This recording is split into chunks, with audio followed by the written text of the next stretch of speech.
फरमाते हैं कि मैं ना मजदूर लेने गया, बगदाद के चौक में मजदूर बैठे होते थे, तो मेरी उन मजदूरों में से ना एक नौजवान बच्चे पे नजर पड़ी। बड़ा कमजोर सा वजूद था, लेकिन चेहरे पर इबादत का निशान था। माथा बताता था कि नमाज का बड़ा ख्याल रखता है। मैं उसके करीब गया। चेहरे भी बड़ा कुछ बताते हैं ना, चेहरों में भी बड़ी रानाई होती है। फरमाते मैं करीब गया, मैंने उसको कहा बेटे मजदूरी करोगे? तो कहने लगा मजदूरों में बैठा हूँ तो जरूर मजदूरी के लिए ही तो बैठा हूँ। तो मैंने कहा कि चलो फिर। कहने लगा नहीं मेरी कुछ शर्तें। मैंने कहा बताओ। कहने लगा पहली शर्त यह है कि लोग 4 दिनार दिहाड़ी लेते हैं, मैं 3 दिनार लूँगा। मैंने कहा यार भाई तो बड़ी बेहतरीन है, बाकी भी इस तरह की रख ले। उसने कहा हुजूर दूसरी शर्त यह है कि मैं आपकी मुकम्मल बात मानूंगा, लेकिन जब अजान हो जाएगी फिर आपकी नहीं सुनूंगा।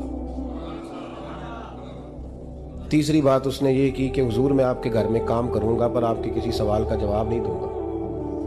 कहते मैंने कहा यार तू बड़ा अजीब है, शर्तें तो मालिकों की होती हैं। कहने लगा जी बहरहाल मैं शर्तें लगा के जाता हूँ। फरमाते मैं उसे घर ले आया,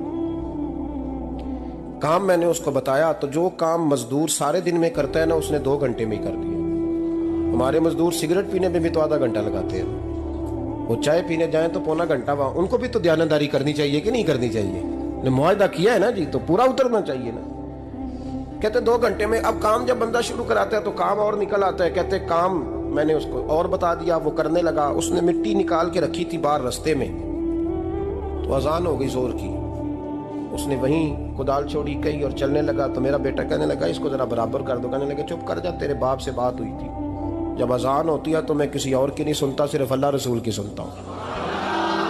कहते मस्जिद चला गया, नमाज पढ़ के आया तो दोपहर का वक्त था। मेरी बीबी कहने लगी इसको को खाना खा ले। कहते हमने कहा खाना खा लो, तो कहने लगा मैंने रोजा रखा हुआ, रमजान भी नहीं था, नफली रोजा रखा हुआ। फरमाते हैं शाम हुई, मैंने 3 दिनार दिए। तो मैंने कहा तेरा नाम क्या है? कहने लगा मैंने आपसे कहा था मैं किसी सवाल का जवाब नहीं दूंगा।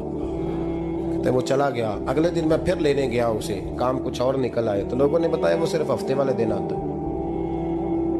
मैंने कहा क्यों? कहने लगे जी वो कहता है मेरा हफ्ते का खर्चा 3 दिनार है, जब 3 दिनार कमा लेता हूं तो बाकी सारा टाइम अल्लाह रसूल की जिक्र में गुजार दिया करता हूं। फरमाते हैं जी अगले हफ्ते मैं फिर लेने गया। मैंने पूरा हफ्ता इंतजार किया कि काम उसी से कराना है। मैं जब गया तो मैंने कहा चलो। कहने लगा मेरी शर्तें याद है ना?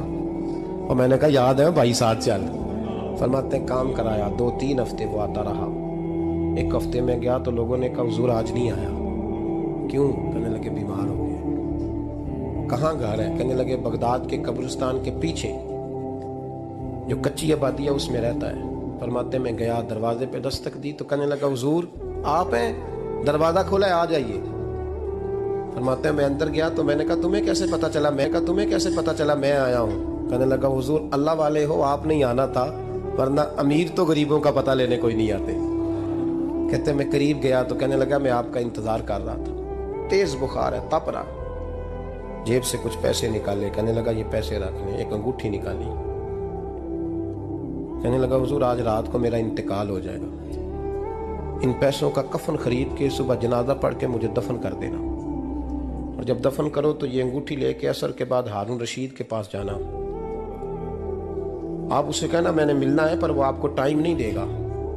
आप उसको आवाज दीजिएगा कि तेरी एक अमानत है मेरे पास, फिर वो आपसे मिलेगा तो अंगूठी दे दे, फिर आप मेरी तरफ से फारिग हैं।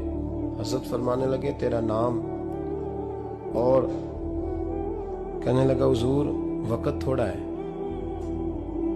आज रात मैंने जाना है, बड़ी लंबी माफी मांगनी है रब करीम से, अगर मुनासिब समझे तो मुझे अपने रब से तन्हाई कर देने। फरमाते हैं मैं आ गया, पर उसकी बातों ने मुझे सारी रात सोने नहीं दिया। फरमाते सुबह बड़ी मुश्किल से सूरज निकला, मैं गया दरवाजे पे हाथ रखा तो दरवाजा खुला हुआ था। अंदर दाखिल हुआ तो खुशबुएं मेरा इस्तकबाल कर रही थी। जब चेहरे से कपड़ा हटाया तो उसका तो इंतकाल हो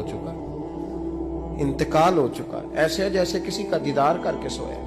कहते मैं तो 2 आदमी ले गया था जनाजे पे, पर पता नहीं दुनिया किधर किधर से आई, कहां से। अखा जदों मीटियां जमाना मैनू रोवेगा, अपना ते अपना बेगाना मैनू रोवेगा। फरमाते हैं मैं तो 2 बंदे ले गया था, पर पता नहीं मखलूक कहां से आई। जनाजा पड़ा, दफन किया। हारून रशीद के पास में असर के बाद गया। मैंने बुलाना चाहा पर बादशाह था, मेरी तरफ देखा ही नहीं। मैंने उसको कहा तेरी ये अमानत मेरे पास है। फरमाते हैं वो मुझे कोने पे ले गया। क्या बात है? कमरे में बुलाया, मैंने अंगूठी दी। हारून रशीद तो चीखे मारने लगा, कहने लगा अंगूठी वाला कहाँ है? मैंने कहा वो तो इंतकाल कर गया। कहने लगा मुझे कब्र पे ले चल। कहते मैं कब्र पे लाया तो वो लेट गया, तड़प के रोने लगा। मैंने कहा मेरा कलेजा फट जाएगा, ना उसने कुछ बताया ना तूने बताया, ये कौन था? तो हारून रशीद कहने लगा ये मेरा बेटा था। मैंने कहा तेरा बेटा और मजदूर? कहने लगा हुजूर ये हजरत दाऊद ताई के पास बैठा करता था, उनका मुरीद था। मुझे रोज कहता था अब्बा तूने बड़ी दुनिया इकट्ठी कर ली है, मरते वक्त तुझसे टांगे समेटी नहीं जाएंगी, इतना हिसाब नहीं तू दे सकेगा। मैं इसको समझा देता, इसकी अम्मा समझा देती। ये रोज हमें कहता छोड़ दो, आ जाओ अल्लाह रसूल की बारगाह में झुक जाएं।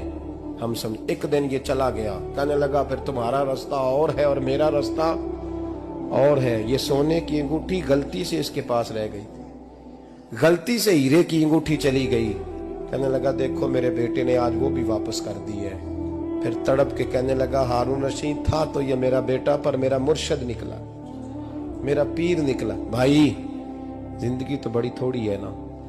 बाबा साहब ने कहा था उठ फरीदा सुते आ, और दाढ़ी आ गया पूर, अग्गा नेड़े आ गई, पिछा रह गया दूर।